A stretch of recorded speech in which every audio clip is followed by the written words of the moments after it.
दोस्तों जय हिंद। मैं हूं अखिलेश मौर्य। शारीरिक शिक्षा के इस सेगमेंट में आप सभी का हम अपने YouTube channel physical education at Maurya Akhilesh Kumar पे स्वागत करते हैं। और वीडियोज़ को शुरू करने से पहले बता दूं, इस वीडियो में 10 क्वेश्चन हैं एमसीक्यू के रूप में किन्सोलॉजी के, जो कि आगामी एग्जाम के लिए काफ़ी महत्वपूर्ण है। तो आप वीडियो को शुरू से लेकर अंत तक जरूर देखिएगा। साथ में मैं कहना चाहूँगा आपसे कि चैनल्स पे अगर नए हैं तो सब्सक्राइब, शेयर और लाइक ज़रूर कीजिएगा और साथ ही बेल बटन दबाइएगा, जिससे कि अगले वीडियो का नोटिफिकेशन आपको मिल जाए। एक हमारा प्रक्रम किन्सोलॉजी पे एक विस्तृत अध्ययन के साथ कम शब्दों में वर्णन करते हुए चल रहा है, तो उसको भी लिहाजा आप देखते रहिए। ठीक है, तो आइए हम शुरू करते हैं इस अपने प्रक्रम को। तो मेरा पहला सवाल है आपसे कि जब एक जोड़ पर दो हड्डियों के बीच की दूरी दूरी क्या होती है, बढ़ती जाती है, तो क्या होता है, इसके बारे में यहाँ पे बात की जा रही है। दूरी बढ़ रही है, यानी कि दूरी कब बढ़ती है? ज्वाइंट्स जो गति का नाम लिखा हुआ है, संकुचन है, प्रकुंचन है, संकुचन, प्रकुंचन, घूर्णन और कोणीय गति। देखिए, सबसे पहले हम कोणीय गति की अगर बात करें तो जब गति करते हैं और अपने शरीर की संतुलन को बनाए रखने के लिए हम अपने शरीर को अलग अलग एंगल्स पे एडजस्ट करते हुए चलते हैं, तो वो कोणीय गति कहलाती है। यानी ठीक। और दूसरी घूर्णन गति होती है, जब किसी अक्ष के परितः हम गोल गोल घूमना शुरू कर देते हैं तो वो घूर्णन गति कहलाती है। माफ कीजिएगा। प्रकुंचन, जब हम प्रकुंचन की बात करते हैं तो ये क्या होता है, एक्सटेंशन होता है, यानी कि एक प्रकार का फैलाव होता है। फैलाव का तात्पर्य क्या होता है, दो चीज़ों के बीच की दूरी बढ़ती जाती है। और संकुचन का मतलब क्या होता है, संकुचित होना होता है, सभी चीज़ें एक दूसरे के पास आने शुरू हो जाती है। तो जब जब संकुचन होता है तो उस दौरान दोनों हड्डियों के बीच की दूरी क्या होती है, घटती है ना, घटती है। और जब प्रकुंचन होता है तो क्या होता है, फैलाव होता है, यानी कि विस्तारण होता है। और इससे क्या होता है, ज्वाइंट्स के ऊपर दो हड्डियों के बीच की दूरी बढ़ जाती है। तो इस प्रश्न का सही उत्तर प्रकुंचन हो गया। आगे चलते हैं। महिलाओं में गुरुत्व मध्य की स्थिति उनकी गति को क्या बनाती है? ठीक, गुरुत्व मध्य की हम बात कर रहे हैं। सेंट्रल ऑफ ग्रेविटी शरीर के अंदर एक ऐसा काल्पनिक बिंदु जहां पर शरीर का समस्त बलों का योग जो होता है शून्य हो जाता है या संतुलित हो जाता है।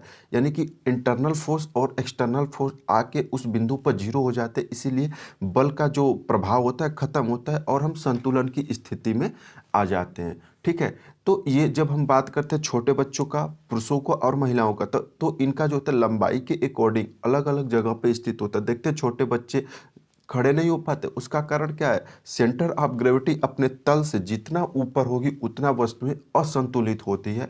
तो उसी लिहाजा जो छोटे बच्चे होते हैं उनमें सेंट्रल ऑफ ग्रेविटी क्या होते हैं, ऊपर की तरफ होती है और नीचे, इसीलिए वो गिर जाते हैं। लेकिन जैसे जैसे उनका एज बढ़ते जाता है वो सेंट्रल ऑफ ग्रेविटी नीचे की तरफ आती जाती है, क्योंकि नीचे जो हिप का पोर्शन होता है उसमें फैलाव होता जाता है। ठीक, और हमारे जो तालू होते हैं वो भी बड़े होते जाते हैं। इसी वजह से क्या होता है, संतुलन की स्थिति कंटिन्यू हमारी बनती रहती है और हम खड़े होते जाते हैं। लेकिन जब हम बात करेंगे पुरुष और महिलाओं की, तो पुरुष के अपेक्षा महिलाओं के अंदर सेंटर ऑफ ग्रेविटी नीचे की तरफ होती है।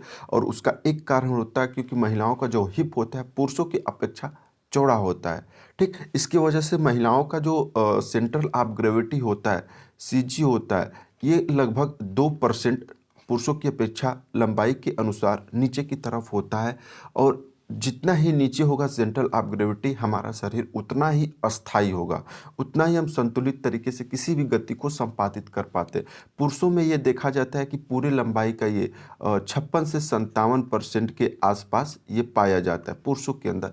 और महिलाओं के अंदर ये लगभग 55% के आसपास पाया जाता है। ठीक है, तो इसके वजह से क्या होता है, महिलाओं पुरुषों की अपेक्षा अस्थायी होती है। तो जब वो गति करेंगी तो किस प्रकार की गति करेंगी, धीमा करेगी? बिल्कुल नहीं। गतिशील होगा? होगा।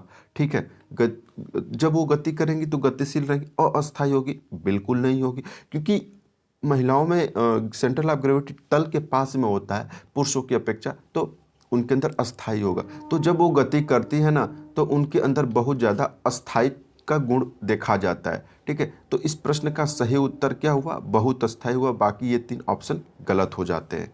आगे के प्रश्न पर चलते हैं। खेल यांत्रिकी और पेशीय विज्ञान का संबंध क्या है? खेल यांत्रिकी का मतलब क्या हुआ, स्पोर्ट्स बायोमैकेनिक्स और पेशीय विज्ञान का मतलब क्या हुआ, किनेसियोलॉजी की बात हम कर रहे हैं। देखिए यांत्रिकी का मतलब क्या होता है, सबसे पहले हम यंत्र के बारे में जानते हैं। जब हम कोई भी मूवमेंट करते हैं, है ना, तो इस गति के ऊपर, सॉरी, इस, एक मिनट, इसको हटा लेते हैं।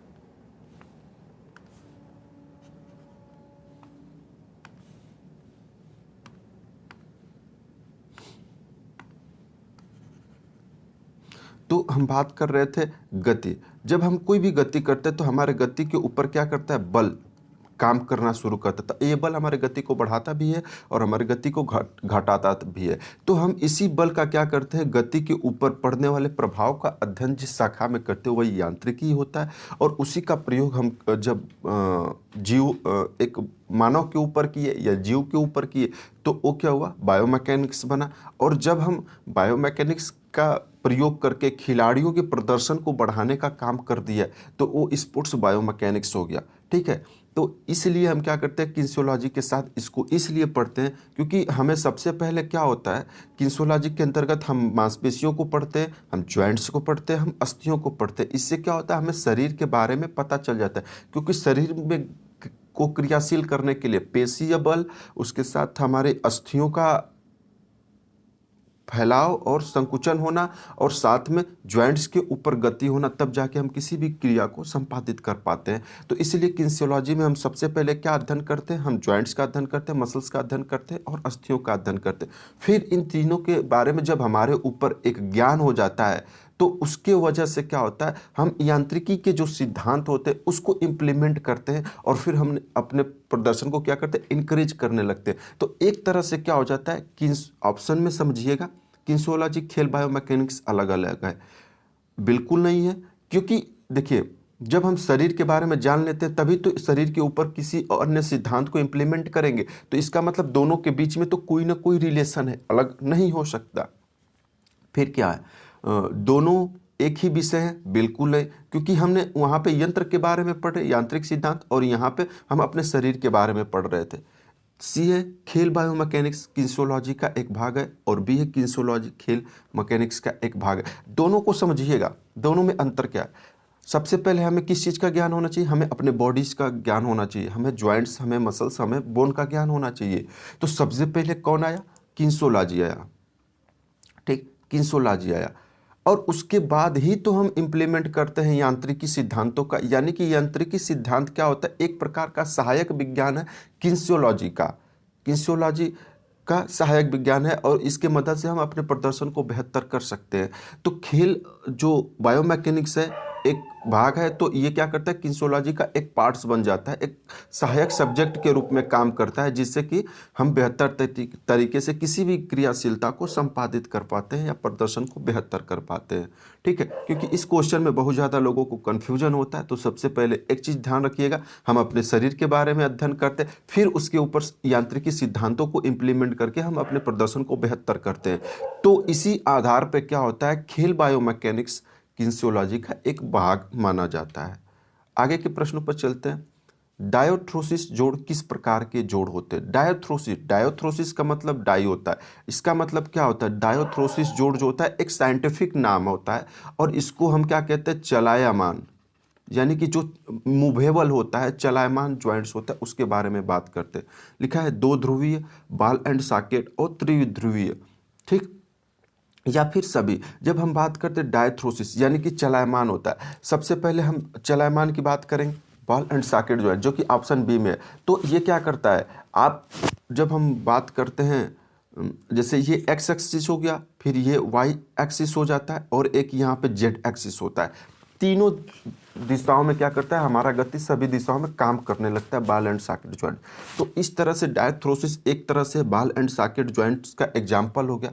और दूसरा चीज़ कि त्रिध्रुवी हो जाता है, त्रिविमी हो जाता है, क्योंकि हर दिशा में मूवमेंट करता है। ठीक, बॉल एंड सॉकेट जॉइंट। उसी तरह जब हम क्या करेंगे, अपनी ये कलाई की जब बात करें कॉन्डिलाइट जॉइंट, तो देखिए ये क्या होता है, एक सीधी रेखा में एक बार दाएं एक बार बाएं, यानी कि दो दिशाओं में गति कर रही है, यानी कि एक्स एक्सिस और वाई एक्सिस में गति कर रही है, यानी कि ये क्या हुआ, दो ध्रुवीय हुआ। और इस आधार पर क्या होता है, डायथ्रोसिस दो ध्रुवीय ज्वाइंट्स भी है और त्रिध्रुवीय ज्वाइंट्स है। त्रिध्रुवीय ज्वाइंट्स का एग्जाम्पल जो होता है बॉल एंड सॉकेट ज्वाइंट होता है। तो इस प्रकार जो होता है, इस प्रश्न का सही उत्तर क्या हुआ? ऑप्शन डी इस प्रश्न का सही उत्तर होता है। आगे के प्रश्न की बात करते हैं। दो अस्थियों के मिलने वाली स्थिति का अध्ययन किसके द्वारा किया जाता है? दो अस्थियां जब मिलती हैं तो उस स्थिति का अध्ययन हमें, या फिर सर या ऐसे कह सकते हैं कि अस्थियों के मिलने वाली, यानी अस्थियां कहाँ पे मिलती है? तो वो जोड़ पर मिलती है। तो इस जोड़ की स्थिति का अध्ययन करने किसके द्वारा किया जाता है? एम्ब्रियोलॉजी, आर्थोलॉजी, ऑस्टियोलॉजी या पेडोगोजी के माध्यम से। ठीक, तो एम्ब्रियोलॉजी को सबसे पहले समझते हैं। क्या है एम्ब्रियोलॉजी? एम्ब्रियोलॉजी की जब हम बात करते हैं तो ये क्या होता है? भ्रूण विज्ञान होता है, भ्रूण विज्ञान। और जब भ्रूण विज्ञान की बात करते हैं तो जब गर्भ में, माँ के गर्भ में क्या होता है? जो अंडे होते हैं उसका निषेचन हो जाता है, यानी कि भ्रूण का निर्माण शुरू होता है। उससे लेके जन्म की अवस्था तक जब हम बच्चा पेट में रहता है, माँ के गर्भ में रहता है, तो उस दौरान उसका परीक्षण करते हैं, तो वो एम्ब्रियोलॉजी कहलाता है। फिर हम पेडोगोजी की बात करेंगे, अगर अंतिम ऑप्शन की बात करेंगे तो ये क्या होता है? शिक्षण शास्त्र होता है। शिक्षण, इसका मतलब हम किसी भी शिक्षण व्यवस्था को किस प्रकार प्रदर्शित कर रहे हैं, वही हमारा पेडोगोजी कहलाता है। उसके बाद हम ऑस्टियोलॉजी की बात करते हैं। ऑस्टियोलॉजी ये अस्थि विज्ञान का रूप होता है। जब हम अस्थियों का अध्ययन करते हैं तो अस्थि विज्ञान कहलाती है, और ये ऑस्टियोलॉजी के अंतर्गत आता है। और इसकी शुरुआत जब हम बात करते हैं, तो 1882 में लुईस पास्चर ने किया था। इसके बाद हम आर्थोलॉजी की बात करेंगे, जो कि इस प्रश्न का सही उत्तर होता है आर्थोलॉजी। जोड़ों के अध्ययन को हम लोग आर्थोलॉजी के नाम से जानते हैं। ठीक है, अगर चीज़ों को आपको समझ में आ रहा है, बेहतर लग रहा है, तो ज़रूर सब्सक्राइब, शेयर और लाइक कीजिएगा। ठीक है, इससे क्या होता है? हम लोग को एक मोटिवेशन मिलता है कि हाँ, हमारे साथ लोग जुड़ रहे हैं, तो हमें कुछ करना चाहिए। ठीक है, तो आप लोग से रिक्वेस्ट है, ज़रूर इसके लिए तत्पर रहिएगा। आगे के प्रश्न की बात करते हैं। मानव शरीर पर पाए जाने वाले जोड़ का प्रकार होता है, हम ज्वाइंट्स की बात करते हैं ह्यूमन बॉडी के अंतर्गत, 2, 3, 5 या 6। देखिए, हम आसानी से कह सकते हैं कि 6 प्रकार के हो जाते हैं। बहुत लोग इस चीज़ में कन्फ्यूजन होते हैं, 3 प्रकार होता है या 6 प्रकार होता है। समझिएगा इस चीज़ को। जोड़ को हम 2 नज़रियों से देखते हैं। ठीक है, एक क्या होता है? रचना के आधार पर, यानी कि वो ज्वाइंट्स किन किन चीज़ों से मिलकर बनी होती है। दूसरा जो हम बात करते हैं वो क्या होता है? गति के आधार पर बात करते हैं। और इन दोनों के आधार पर ही ज्वाइंट्स के प्रकार जो होते हैं 3 प्रकार के होते हैं। गति के आधार पर भी 3 प्रकार, और रचना के आधार पर भी 3 प्रकार के होते हैं। जब हम रचना के आधार पर पढ़ते हैं तो तंतु को पढ़ते हैं, यानी कि जो फाइबर्स होता है, फाइबर्स के आधार पर। फिर क्या होता है? हम लोग कार्टिलेजियस के आधार पर, यानी कि कार्टिलेज के आधार पर बात करते हैं। और फिर एक होता है साइनोवियल, यानी कि जो साइनोवियल द्रव होता है उस आधार पर हम बात करते हैं। तो इस तरह से ये रचना हो जाती है इसकी, फाइब्रस, कार्टिलेजियस और साइनोवियल। ठीक, और जब हम गति के आधार पर बात करते हैं तो सबसे पहले बात आती है साइनोथ्रोसिस की। एस से उसको हम इंगित कर रहे हैं, साइनोथ्रोसिस मतलब क्या होता है? ये अचल संधि होती है।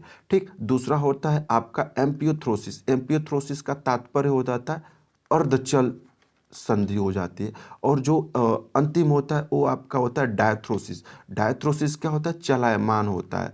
अर्थात क्या हुआ कि हम दोनों तरीके से देखें तो हमारे जो जोड़ के प्रकार होते हैं वो 3 प्रकार के हो जाते हैं। अब देखिए, कुछ लोग इसमें 6 प्रकार भी कहने लगते हैं। 6 प्रकार दोस्त मैं बता दूं आपको, जो साइनोवियल या फिर चलायमान ज्वाइंट्स होता है, ये 6 प्रकार के होते हैं। इस प्रकार के जोड़ जो होते हैं आपके, चाहे मैं डायथ्रोसिस की बात करूं, ठीक, या फिर साइनोवियल, ये दोनों चीज़ एक ही है। और इसमें 6 प्रकार के ज्वाइंट्स आते हैं। साइनोवियल का मतलब जहाँ पे साइनोवियल फ्लूइड पाया जाता है, अर्थात वो कहाँ पाया जाता है? हमेशा चलायमान ज्वाइंट्स की पर ही पाया जाता है। तो ये 6 प्रकार के, जैसे ball and socket, hinges, condyloid, saddle, और फिर ग्लेडिंग ज्वाइंट्स, पिवट ज्वाइंट्स, ये 6 प्रकार की ज्वाइंट जो होती है ये चलायमान होती है। इसलिए ऑप्शन डी गलत होगा, और ऑप्शन जो बी होता है इस प्रश्न का सही उत्तर हो जाता है। ठीक है, आगे चलते हैं हम लोग।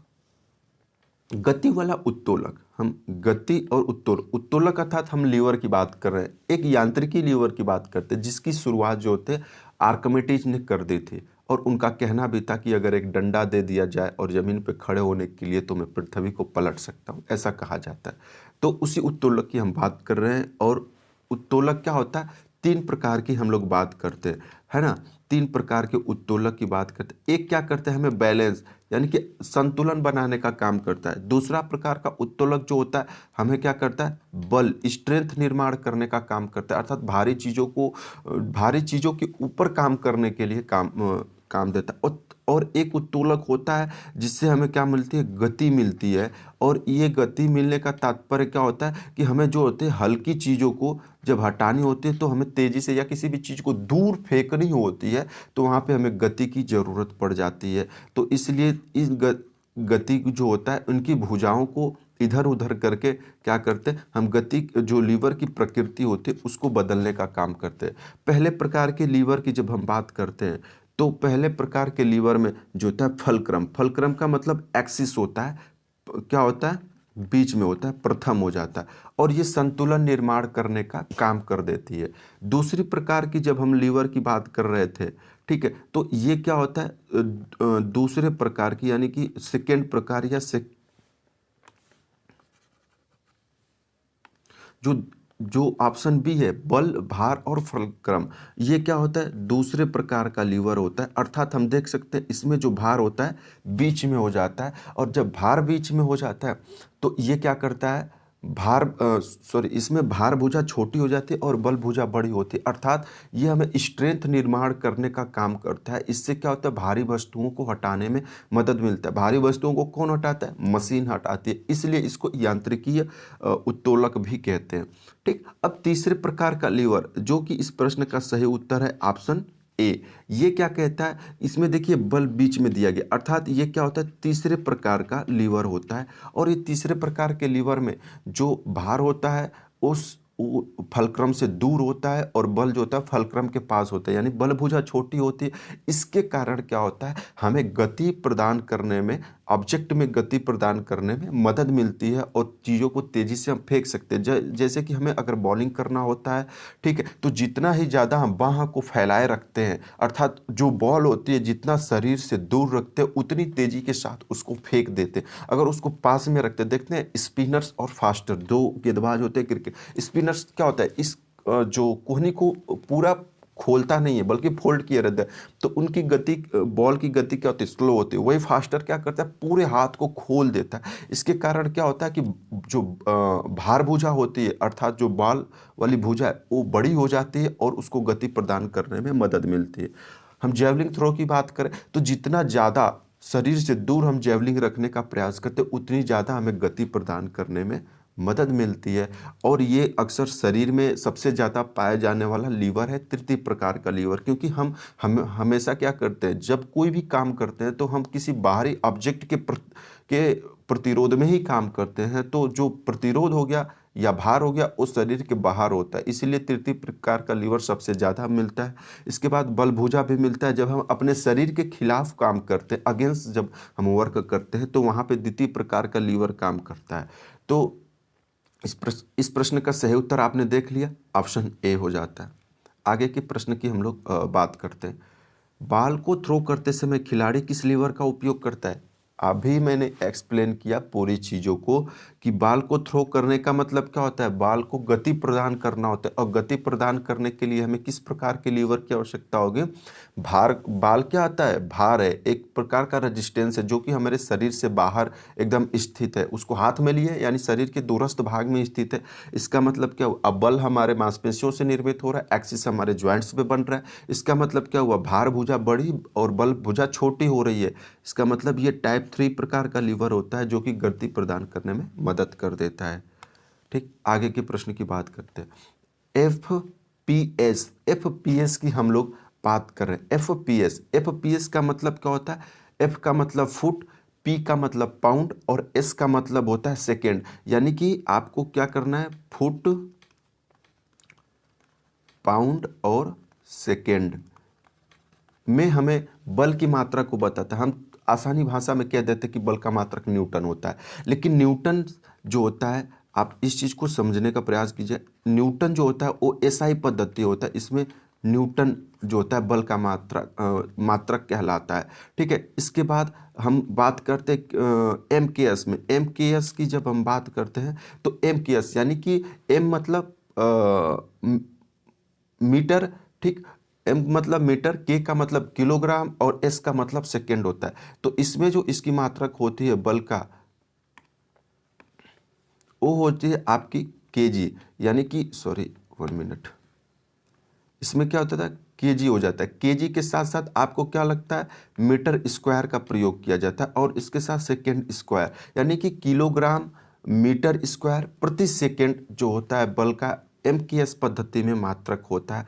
उसी के अनुसार अगर हम देखें तो एक होता है सी जी और एस। सीजीएस पद्धति में जब हम बात करते हैं तो इसका मात्रक डाइन होता है। डाइन, वही डाइन जो गांव में लोग देख के भागने लगते हैं ना, डाइन हो जाता है।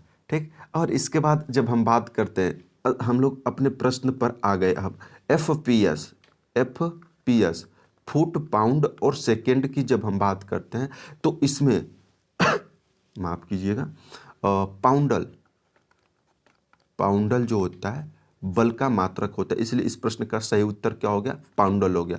पाउंड जो होता है केजी, जो किलोग्राम होता है ना, वजन का एफपीएस में मात्रक होता है। डाइन जो हो गया आपका क्या हो गया, सीजीएस पद्धति हो गया, और न्यूटन्स क्या हो गया, एसआई पद्धति हो जाता है, और एमकेएस में किलोग्राम प्रति मीटर सेकेंड स्क्वायर हो जाता है।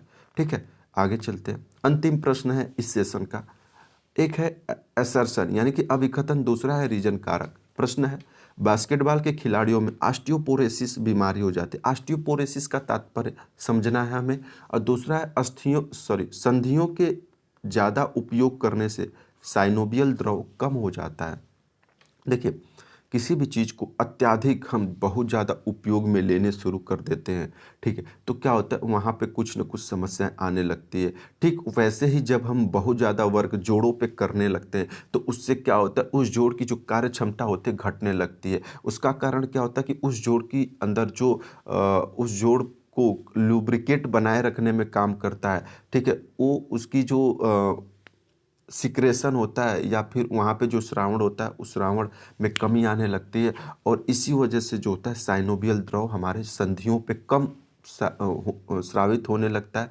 और इससे क्या होता है कि हमारी जो जॉइंट्स होती हैं उसकी उस जॉइंट्स की, इसका मतलब कि ये तो सही हो गया ना कि अगर ज़्यादा उपयोग करेंगे तो कम हो गया, तो रीजन सही हुआ।